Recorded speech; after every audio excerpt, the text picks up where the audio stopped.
হযরতি ফাতেমার সুপারিশ পাবেন কি? জোরে বলেন। পাবেন না। আমার হযরতি ফাতিমা তো জোহরা 3 দিন অনাহারে থাকতেন, তাও কোনোদিন নামাজ ছাড়েছে? জোরে বলেন। কোরআন ছাড়েছে? পর্দা ছাড়েছে? ছাড়ি নাই। এ দুনিয়ার বাবুন ডাক দেন, হযরতি ফাতিমা তো জোহরা ছিলেন গরিব, 3 দিন অনাহারে ছিলেন। তার ঘরে কোনো চালের ব্যবস্থা, কোনো খাবারের ব্যবস্থা ছিল না। হাসান হুসাইন 2টা ভাই কাঁদতে কাঁদতে বলে, মাগো আর ক্ষুধার জ্বালা সইতে পারি না, কিন্তু আপনি আজকে আমাদের খাওয়ান দিতেই হবে। আপনি খালি আমাদের বলেন দেব, খাবার দেব বলেন, কিন্তু খাবার তো আমাদের দেন না। তখন হযরতে ফাতিমা বলতেছেন, বাবারা তোমরা একটু খেলা করতে যাও, একটু পরে খাবার হয়ে যাবে। হযরতে ফাতিমা ওই আকার পারে দেখছে পাতিলের মধ্যে পানি দিয়ে জ্বালাইতেছে। হাসান আর হুসাইন ওরা 2 ভাই খেলা করতে চলে গেল। দৌড়িয়ে এসে বলতেছে, মাগো খাবার কি হয়েছে? বলে, বাবারা আর একটু ধৈর্য ধরো, খাবার হয়ে যাবে। কিন্তু পাতিলের মধ্যে কোনো খাবার ছিল না, শুধু ছিল পানি। পানি জ্বালাইতেছে। 2টা ভাই গলা গলি ধইরা বিছনার উপরে শুয়ে পড়লেন। 2টা ভাই কাঁদতে কাঁদতে ঘুমিয়ে গেল। হযরতি ফাতিমা তো জোহরা ওযু করিয়া সঙ্গে সঙ্গে যায় নামাজ পড়িয়া সিজদায় পড়ে গেল। হে মাবুদ, এত গরিব কেন হয়েছি, কিন্তু 2টা সন্তানের মুখে কোনো খাবার দিতে পারি নাই, কিন্তু এমন না ভাবি কেন? এর মধ্যে আল্লাহর নবী করিম সাল্লাল্লাহু আলাইহি ওয়াসাল্লাম হযরতি ফাতিমার বাড়ি হাজির হয়ে গেল। হযরত ফাতিমা তো জোহরা বললেন, বাবা এত গরিব কেন আমি? আমার নবীজি বললেন, না গো তুমি একটা যাই নামাজ পড়িয়া, যাই নাই নামাজের পরে তুমি সিজদায় পড়ে আসো, ওই যাই নামাজের কোনাটা একটু উঠাও। যা নামাজের কোনাটা উঠাইল। নবীজি বললেন, ফাতিমা রে যাই নামাজের কোনা উঠাইলে তার নিজ দিয়ে একটু তাকায়া দেখো। ফাতিমা তো জোহরা তখন তাকায়া দেখে যাই নামাজের নিজ দিয়ে সোনা রূপা হীরা মুক্তার সব বয়া বয়া যাইতেছে। যারা বলে সুবহানাল্লাহ। নবীজি জিজ্ঞাসা করলেন, হযরতি ফাতিমা বললেন, বাবা সোনা রূপা হীরা মুক্তার সব বয়া যাইতেছে। নবীজি বললেন, ফাতিমা রে তুমি তাকে কেমনে গরিব, তোমার ইচ্ছা মতো সোনা রূপা হীরা মুক্তা তোমার ইচ্ছে মতো তুলে নাও, তোমার সোনার হীরা মুক্তার ঘর বাড়ি হয়ে যাবে, কোনো তার অভাব অনটন থাকবে না।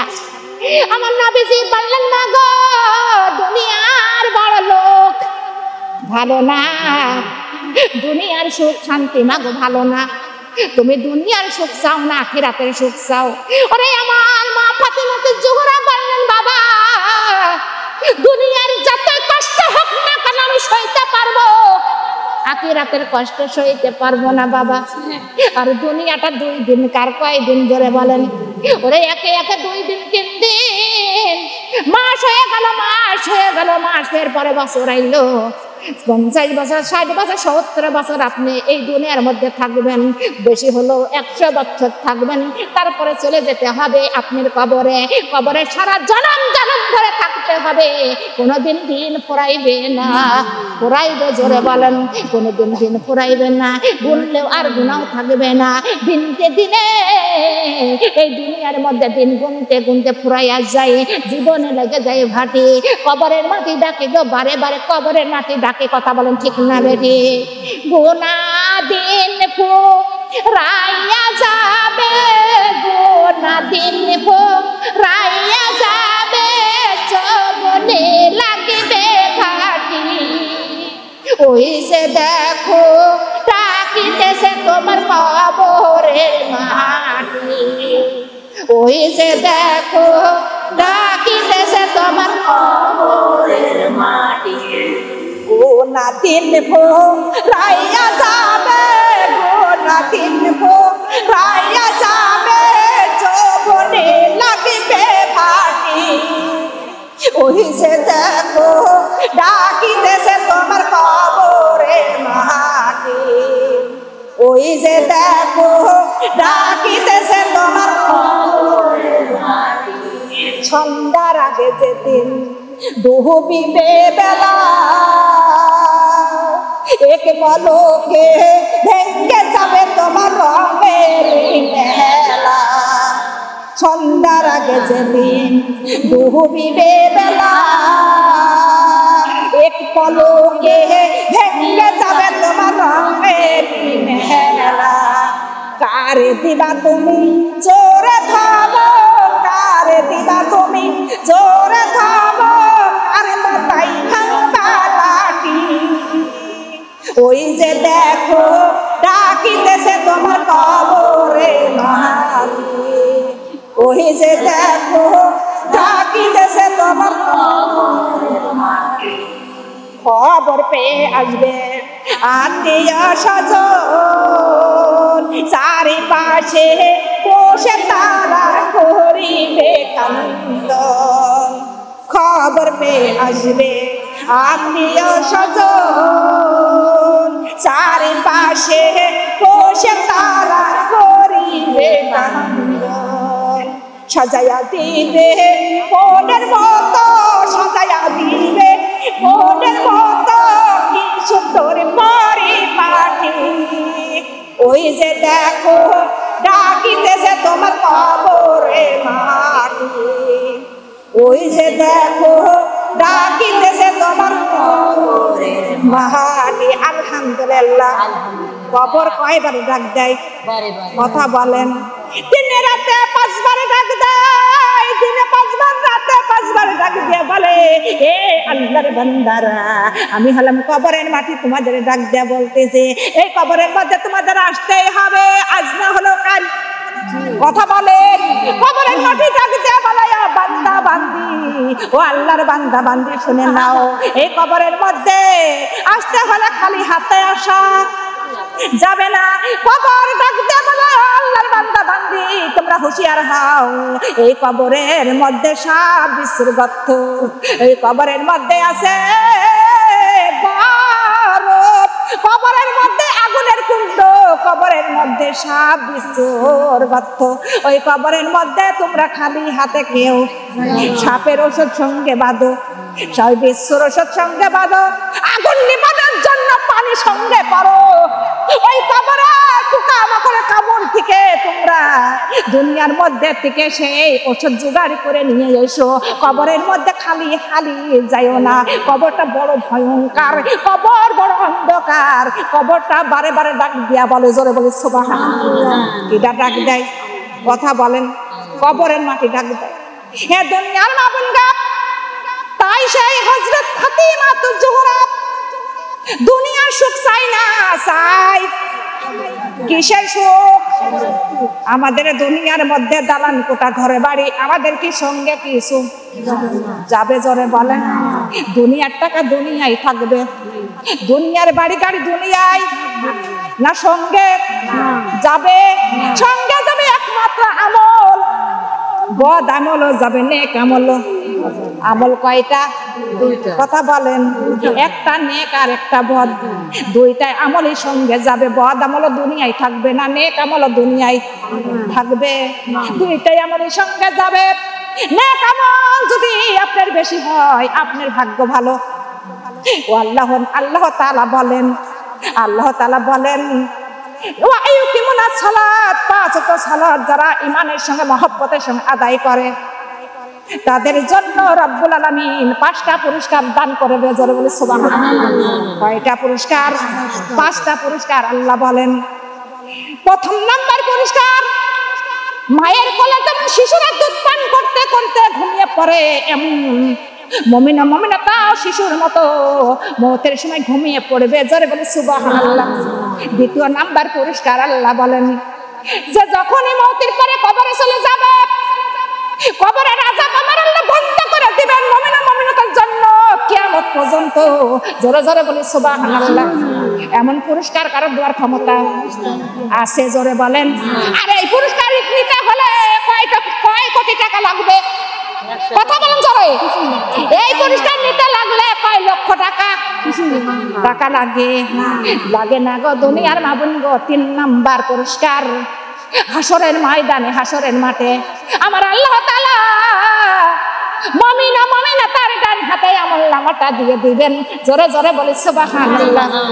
4 নাম্বার পুরস্কার আল্লাহ তাআলা বলেন যে 4 নাম্বার পুরস্কার আমি মুমিনা মুমিনাকে দিব। 30,000 দূরের পুল সিরাত চোখের পলকে বিজলির নাই পার হয়ে যাবে, জোরে বলে সুবহানাল্লাহ। ওরে 5 নাম্বার পুরস্কার আল্লাহ বলেন ওই মুমিনা মুমিনা তার কোনো হিসাব নেওয়া, কোনো হিসাব নিব না, নিকাশ নিব না। তাদের বিনা হিসাবে বিনা নিকাশে হঠাৎ করে জান্নাতে যাওয়ার হুকুম হয়ে যাবে, জোরে বলে সুবহানাল্লাহ। কার ঘোষণা? জোরে বলেন আল্লাহ। আল্লাহর ঘোষণা।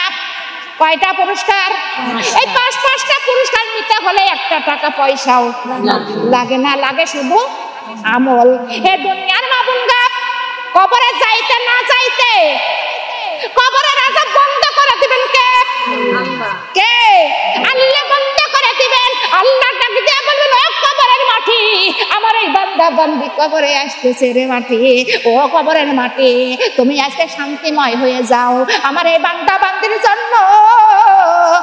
ওরে কবরের মাটি মার মতো হয়ে যাও, মার কোলে যেমন শিশুরা ঘুমায় এমন আমার বান্দা বান্দি তোমার বুকে আসতে না আসতে তুমি ঘুম পাড়ে দিবারে মাটি কিয়ামত পর্যন্ত, জোরে জোরে বলে সুবহানাল্লাহ। কবরের মাটি শান্তিময় হয়ে যাবে। কার কথাই?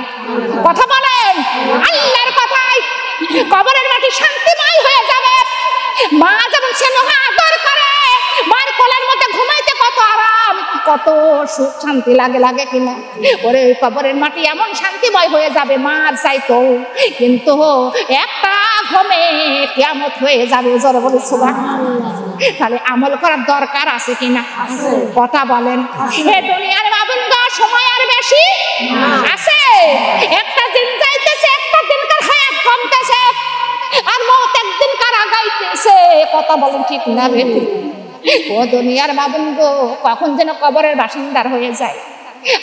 আর কবরের মধ্যে যাইতে না যাইতে আমলগুলো কবরের মধ্যে হাজির হয়ে যাবে। ওরে ডান দিকে দাঁড়ায় যাবে নামাজ, বাম দিকে দাঁড়ায় যাবে রোজা, শীতেনের দাঁড়ায় যাবে আল্লাহর কোরআন, পতেনের দিকে দাঁড়ায় যাবেন আর অন্য অন্য নেক আমল। যখন বিপদ কবরের মধ্যে ঢুকতে থাকবে, ওই নামাজ বলবে সাবধান, কবরের মধ্যে ঢুকিস নাই আমি নামাজ। ওরে এই কবরের মধ্যে তোদের ঢুকতে দেব না। বিপদ কোন রকমে কবরের মধ্যে ঢুকতে পারবে না। যখন আবার ওই বিপদ আবার যখন বাম দিক থেকে যাইতে যাবে, রোজা দাঁড়ায় বলবে সাবধান আমি রোজা, কবরের মধ্যে আমি ঢুকতে দেব না। শীতেনের দিকে যাইতে যাবে, কোরআন দাঁড়ায় বলে সাবধান আমি কোরআন, আমার কাছ থেকে তোদের কবরের মধ্যে কারো ঢুকতে দেব না। ওই পৈতেনের সমস্ত নেক আমলগুলো দাঁড়ায় যাবে, কবরের মধ্যে কোনো বিপদ আসার সম্ভাবনা থাকবে যারা বলেন। তাহলে আমাদের নেক আমলের দরকার আছে। যদি থাকে তাই আজকে আমাদের শুরু করতে হবে। এই আছেন, রাজি আছেন? কথা বলেন। ফজরের নামাজ আমরা কিনা কিনা আজকে আদায় করেছি। যারা আদায় করেন নাই হাত উঠাবেন না, কারণ আল্লাহ তাআলা নামাজের সামনে হাজির হয়ে যায়। সুবহানাল্লাহ। কিসের সামনে? নামাজের সামনে কিটা হাজির হয়? কথা বলেন।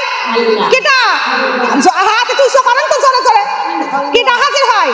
আমার আল্লাহ স্বয়ং ওই নামাজে কারীর সামনে হাজির হয়ে যায়।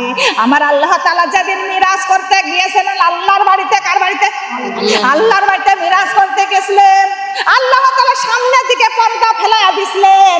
এই পাশে আমার দয়ার নবী ওই পাশে আমার আল্লাহ, তারা আলাপ আলোচনা শুরু করলেন।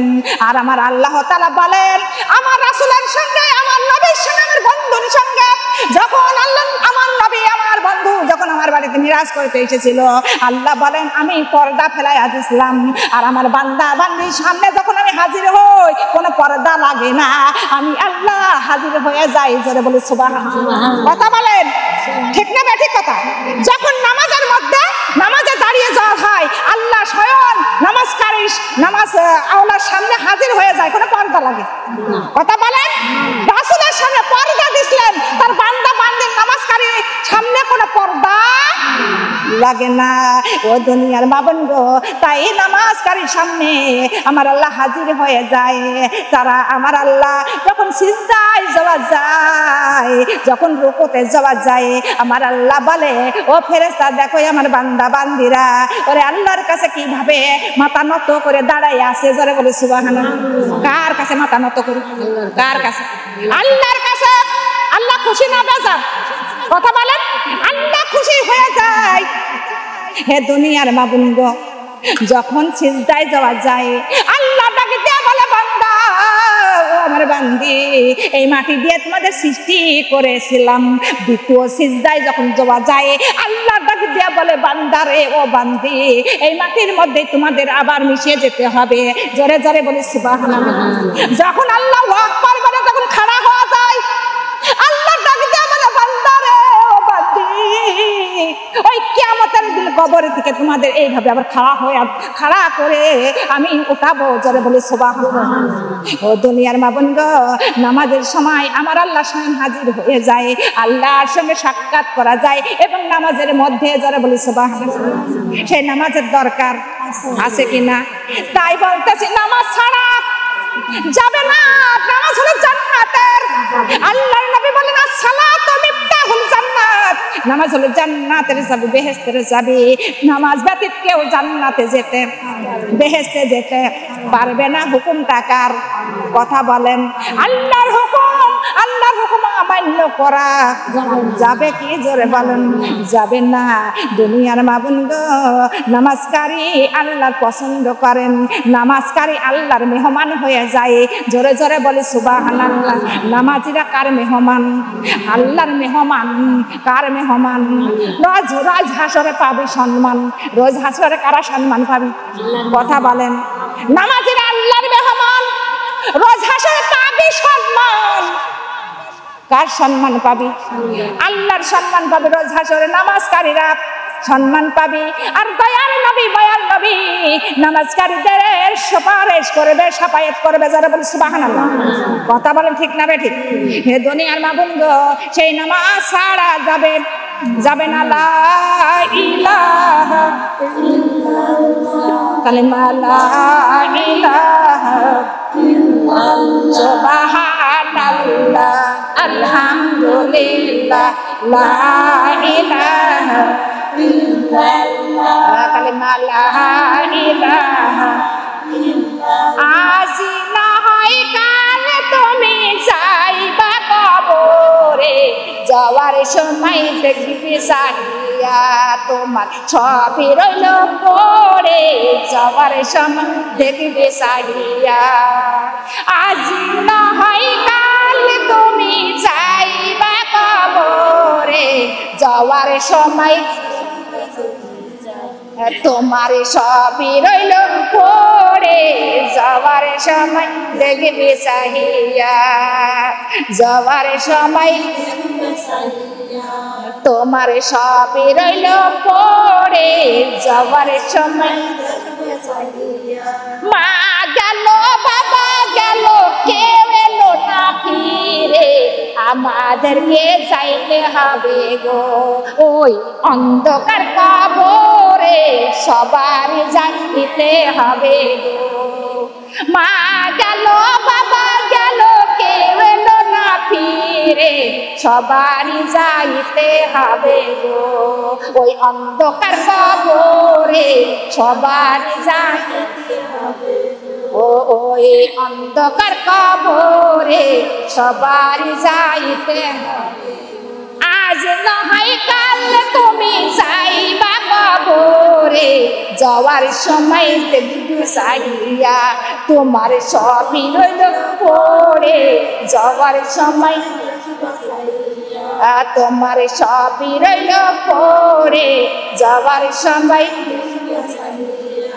ঘরে করলা বাড়ি করলা চলো গাড়ি করে হঠাৎ আজরাইল সামনে খাড়া গো চলো অন্ধকার কবরে হঠাৎ আজরাইল সামনে খাড়া গো ঘরে করলা বাড়ি করলা চলো গাড়ি করে হঠাৎ আজরাইল সামনে খাড়া গো চলো অন্ধকার কবরে হঠাৎ আজরাইল সামনে খাড়া গো আজ নয় কাল তুমি যাইবা কবরে যাওয়ার সময় তোমার সবই রইল পড়ে যাওয়ার সময় তোমার সবই রইল পড়ে যাওয়ার সময় আজরাইল বলে ও মাঝার চলো তাড়া করে কোনো কথা শুনিবে না গো নেবে কলিজাটা ছিঁড়ে কোনো কথা শুনিবে না গো আজরাইল বলে ও মাঝার চলো তাড়া করে কোনো কথা শুনিবে না গো নেবে কলিজাটা ছিঁড়ে কোনো কথা আজ নয় কাল তুমি যাইবা কবরে যাওয়ার সময় দেখবি চাহিয়া তোমার সবই রইল পড়ে যাওয়ার সময় তোমার সবই রইল পড়ে যাওয়ার সময় তোমার সবই রইল পড়ে যাওয়ার সময় ছেলে মেয়ে বলবে মাগো কিভাবে যাও চলে মা বলে ডাকবো কারে গো এইভাবে সংসারে মা বলে ছেলে মেয়ে কাঁদবে মাগো কিভাবে যাও ছেড়ে মা বলে ডাকবো কারে গো এইভাবে সংসারে মা বলে আজ নয় কাল তুমি চাইবা কবরে যাওয়ার সময় দেখবে চাহিয়া তোমার সবই রইল পড়ে যাওয়ার সময় তোমার সবই রইল পড়ে যাওয়ার সময় নামাজ পড়ো কোরআন পড়ো বলি যে তোমারে ফুলের বিছানা হবে গো ওই অন্ধকার কবরে ফুলের বিছানা নামাজ পড়ো পর্দা করো বলি যে তোমারে ফুলের বিছানা হবে গো ওই অন্ধকার কবরে ফুলের বিছানা হবে গো আজ নয় কাল তুমি যাইবা কবরে যাওয়ার সময় দেখবি চাহিয়া তোমার সবই রইল পড়ে যাওয়ার সময় আলহামদুলিল্লাহ যাওয়ার সময় খালি টাকা টাকা দেখবেন সবই পড়ে থাকবে থাকবে কিনা দালান কোটা স্বর্ণের গহনা গাটি একটাও কবরে দিবেন কি জোরে বলেন এ দুনিয়ার নামন্দ কিচ্ছু সঙ্গে দিবে না গহনা গাটি টাকা পয়সা দুনিয়াতে রেখে যাবেন খাবে আপনার লোকে কথা বলেন খাবে আপনার লোকে আপনার কবরেতে রেখে আসবে খাবে পোকে আর জোকে কথা বলেন ঠিক না বেঠিক আপনার সন্তান থাকলে সন্তানরা ভাগযোগ করে নিয়ে খাবে সন্তান যদি না থাকে আত্মীয় স্বজন থাকলে খাবে তাও যদি না থাকে প্রতিবেশী খাবে তাও যদি না থাকে সরকারের মাল সরকারে চলে যাবে কিন্তু আপনার কবরে কিছুই যাবে না যাবে জোরে বলেন হে দুনিয়ার মাবুন গো কবরে একটা টাকাও যাবে না আপনি নিজ হাতে যা দিবেন তাই যাবে কথা বলেন ঠিক না বেঠিক আপনি নিজ হাতে যা দান করবেন সেটাই আপনার সঙ্গেরই সঙ্গে হবে তাছাড়া কিছুই সঙ্গে যাবে কি যেদিন কালকে আমরা হাসরের ময়দানে আমল নামাটা যার যার আমল নামা তার পৌঁছায় দেওয়া হবে এমন সময় আমল নামা দেখে কিছু কিছু লোক চমকে উঠবে, বলবে হে ফেরেশতা, এই আমলনামাটা হতেই পারে না আমার। বলে কেন? আল্লাহ কোনোদিন ভুল করে না। তখন বলবে কেন? তারা বলবে দুনিয়ার মধ্যে এত আমল আমরা করি নাই, এত আমল কোথা থেকে আসলেন? আমলনামাটা মনে হয় ভুল হয়েছে। ফেরেশতারা বলবে হে আল্লাহ, হে আমার পরওয়ারদিগার, কিন্তু এই আমলনামাটা এনি অস্বীকার করে আপনার বান্দা বান্দি, এটা বলে ইনেন না। আল্লাহ বলবেন হে ফেরেশতা, ওরা অস্বীকার করতেছে কেন? ওরা কি জানে না অমুক মাহফিলে যায়া 100টা টাকা দান করেছিল? কথা বলেন, সেই দানটা কার কাছে যা পৌঁছায়? কথা বলেন। আল্লাহ বলেন সেই 100টা টাকা আল্লাহর হাতে আগে যা পৌঁছায়। আল্লাহ বলেন সেই 100টা টাকা দান করেছিল কোরআনের মাহফিলে, ভাই ওই 100টা টাকা আমি আজকে সেই দিনকে লালিত পালিত পুষে পুষে বড় করেছি, আর বড় করিয়া আজকে ওদের আমলনামার মধ্যে আমি ঢুকাইয়া দিছি। জোরে জোরে বলে সুবহানাল্লাহ। একটা যদি 100 টাকার একটা মুরগি কিনলে কয় টাকা বেচা যায়? কথা বলেন।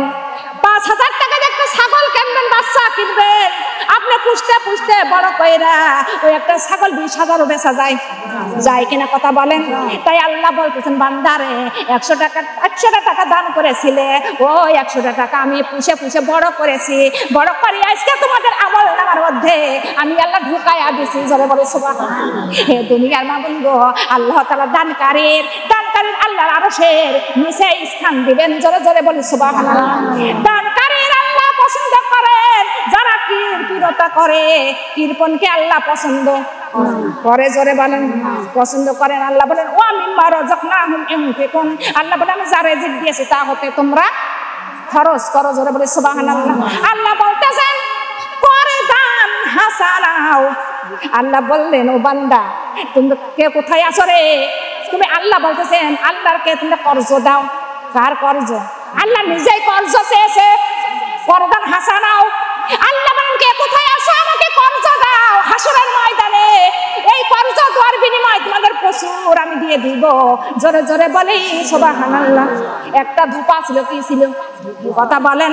ধোপা কাপড় কাছে, কাপড় কাচতেছে, এর কাপড় ওরকে দেয়, ওর কাপড় ওকে দেয়।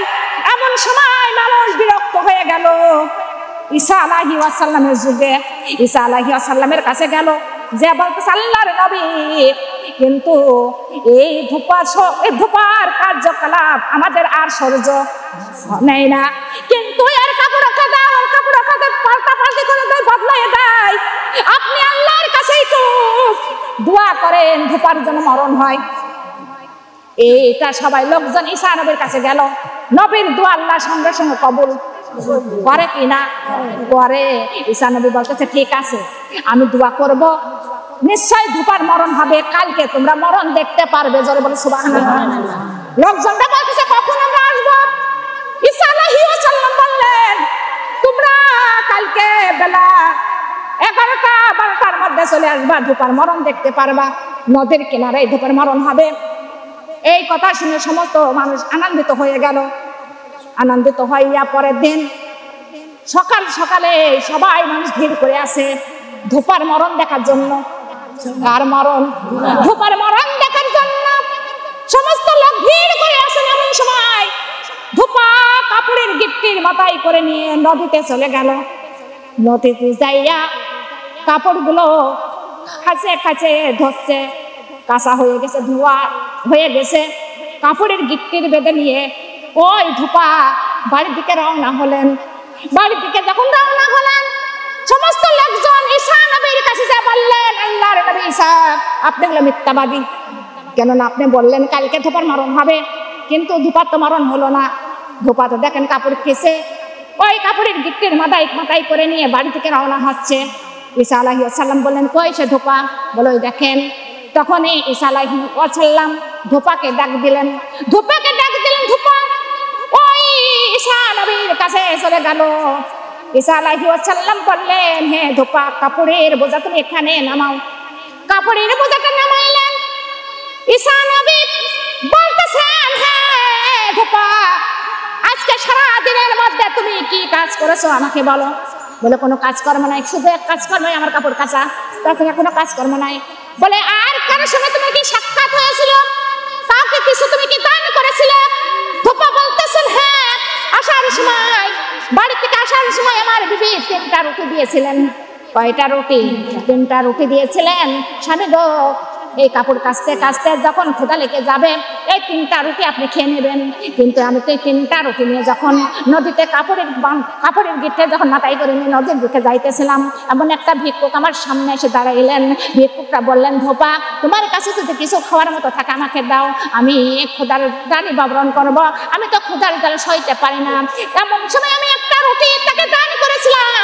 সেই লোকটা, সেই ভিক্ষুকটা আমাকে দোয়া করেছিলেন, হে আল্লাহ, এই একটা রুটির বিনিময় এই ধোপাকে তুমি বালা মুসিবত দূর করে দাও।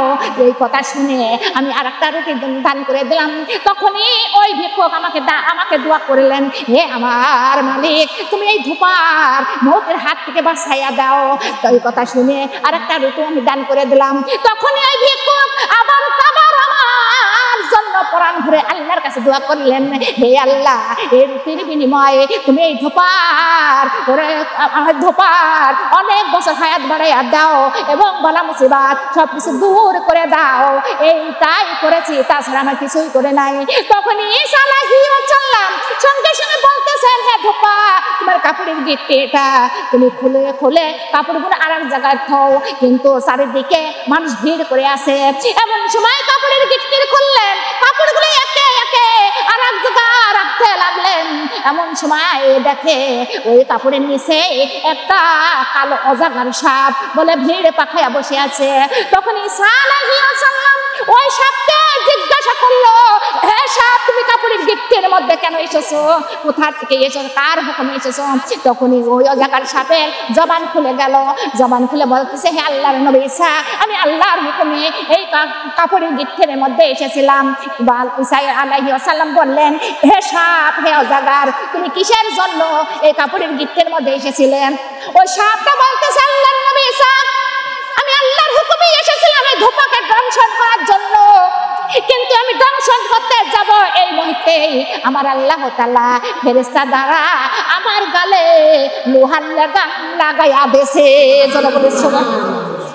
আর আল্লাহর নবী ঈসা আলাইহিস সালাম বললেন, হ্যাঁ অজাগার, তোমার গালে কেন লোহার লাগাম লাগাইয়া দিলেন? তখনই অজাগার সাপ বললেন, হে আল্লাহর নবী ঈসা, জানি না আল্লাহর তরফ থেকে ফেরেশতা আসিয়া আমার গালে লাগাম ওরে লোহার লাগাম লাগাইয়া দিলে। আর বললেন, হে সাপ অজাগার, তুমি এই ধোপাকে তুমি দংশন করিও না। জোরে জোরে বলে সুবহানাল্লাহ। এ দুনিয়ার মা বন্ধু, 3টা রুটির বিনিময়, 3টা রুটি দান করার বিনিময় আল্লাহ তাআলা তার হায়াত বাড়াইয়া দিলেন, তার বালা মুসিবত দূর করে দিলেন। দানের এত ফজিলত। দান আল্লাহ তাআলা দানকারীকে পছন্দ করে। আর দান আল্লাহর হাতে সঙ্গে সঙ্গে পৌঁছায়া যায়। জোরে জোরে বলেন সুবহানাল্লাহ। লা ইলাহা ইল্লাল্লাহ, লা ইলাহা ইল্লাল্লাহ, কালিমা লা ইলাহা ইল্লাল্লাহ। চিন্তা করে দেখো না কবরে কি যাইবা না, চিন্তা করে দেখো না কবরে কি যাইবা না। ওই কবরে আল্লাহ ছাড়া, ওই কবরে আল্লাহ ছাড়া বন্ধুকে হই থাকবে না। চিন্তা করে দেখো না কবরে কি যাইবা না, চিন্তা করে দেখো না কবরে কি যাইবা না। ওই কবরে আল্লাহ ছাড়া, ওই কবরে আল্লাহ ছাড়া বন্ধুকে হই থাকবে না। চিন্তা করে দেখো না কবরে কি যাইবা না, চিন্তা করে দেখো না কবরে কি যাইবা না। এই দুনিয়ায় সবাই পর, কবর হবে তোর আপন ঘর। এই দুনিয়ায় সবাই পর, কবর হবে তোর আপন ঘর। ওই কবরে থাকবি পড়ে, ওই কবরে থাকবি পড়ে শুধুই মাটির বিছানা। চিন্তা করে দেখো না কবরে কি যাইবা না, চিন্তা করে দেখো না কবরে কি যাইবা না। ওই কবরে আল্লাহ ছাড়া, ওই কবরে আল্লাহ ছাড়া বন্ধুকে হই থাকবে না। চিন্তা করে দেখো না চিন্তা করে দেখো না